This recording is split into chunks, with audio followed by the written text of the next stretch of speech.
मैं आपको अपना नाम नहीं बता सकता हूँ। मैं रेलवे का कर्मचारी हूँ और घटना साल 2021 की है। नवंबर का महीना था। तब मैं रेलवे में गेटमैन की ड्यूटी पे था और मेरी पोस्टिंग भरतपुर जंक्शन से पहले एक फाटक पर थी। यहाँ से चगीना गांव ज़्यादा दूर नहीं है। शुरू में मेरी नाइट ड्यूटी थी। तब ट्रेन बहुत ही कम गुजरती थी और गेटमैन की ड्यूटी में फाटक का ध्यान रखना ज़रूरी होता है।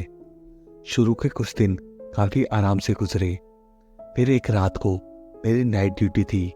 टाइम शायद 11:30 बजे के आसपास का था और ट्रेन आने वाली थी। मैंने फाटक बंद कर दिया था। तभी बाहर से एक आवाज़ आई, भाई फाटक खोल दे, हमें निकलने दे। मैंने अंदर की खिड़की से देखा तो 2 लड़के खड़े थे। मैं अंदर से ही चिल्लाया कि ट्रेन को निकलने दो, फिर फाटक खुलेगा और तुम भी कुछ मिनट के बाद ही निकलना। फिर कुछ मिनट के बाद ट्रेन निकल गई। मैंने फाटक ओपन किया। अब फाटक के पास कोई भी नहीं था। मुझे लगा कि वो लोग फाटक के नीचे से निकल गए होंगे। अगली रात को ट्रेन का स्केड्यूल सेम था। जब मैंने फाटक बंद किया तभी वहां वो दोनों लड़के आए। वो दोनों पैदल लग रहे थे और वो फाटक के पास खड़े होकर बोले, भाई फाटक खोल दे, हमें निकलने दे। मैंने कहा कि कुछ मिनट रुको और आज फाटक के नीचे से मत निकलना। थोड़ी देर में ट्रेन के निकलने के बाद मैंने फाटक ओपन किया तो अब वहां पर कोई भी नहीं था। इसके 3-4 दिन तक कुछ भी नहीं हुआ। फिर 5वीं रात को मैं वहां बने कमरे में हीटर जलाकर बैठा था। वैसे तो हर फाटक के आसपास रेलवे ने गेटमैन के लिए कमरे बना रखे हैं। टाइम 11:30 ही बजे थे। तभी बाहर से बहुत अजीब सी आवाजें आने लगी। मैंने अंदर से कमरा बंद कर रखा था। मैंने अंदर ही खिड़की से देखा, वही 2 लड़के खड़े थे। वो दोनों जमीन से 1 फुट ऊपर थे और वो दोनों बहुत अजीब तरीके से रो रहे थे। उनको देखते ही मैं समझ गया कि ये इंसान नहीं, कोई भूत या प्रेत है। वो दोनों फाटक के पास ही खड़े थे। तभी वो दोनों लड़के एक साथ मुड़े और वो एकदम से ही मेरे सामने खिड़की के पास खड़े हो गए। मैं डर कर पीछे हटा और गिर गया। उनमें से एक का सर आधा कटा हुआ था और एक का एक हाथ कटा हुआ था। ये सब काफी डरावना था। वो दोनों मेरे सामने खिड़की के पास ही खड़े थे।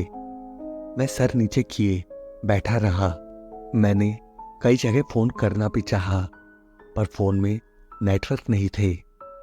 मैंने जब सर उठाकर देखा तो वो दोनों अभी भी खिड़की के सामने खड़े मुझे देख रहे थे। मैं रात भर सर नीचे किए बैठा रहा। मुझे रात भर बाहर से रोने और हंसने की आवाजें आती रही।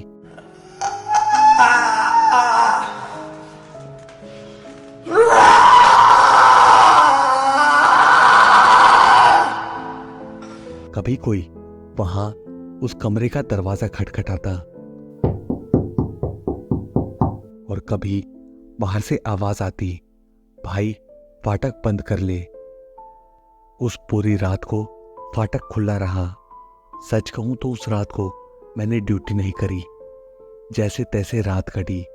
फिर सुबह 6 बजे जिसकी शिफ्ट थी उसके आने पर ही मैंने गेट खोला और उसे सारी बात बताई। तो उसने बताया कि यहाँ पर काफी हादसे हुए हैं, पर 2014 में यहाँ पर 2 लड़के रात को फाटक के नीचे से निकलकर रेलवे ट्रैक क्रॉस कर रहे थे। तब वो दोनों राजधानी एक्सप्रेस की चपेट में आ गए और उनकी मौके पर ही मौत हो गई। इस हादसे के कुछ दिनों के बाद, खासकर कि शाम होने के बाद, यहाँ पर ऐसे अजीबोगरीब हादसे होने शुरू हो गए।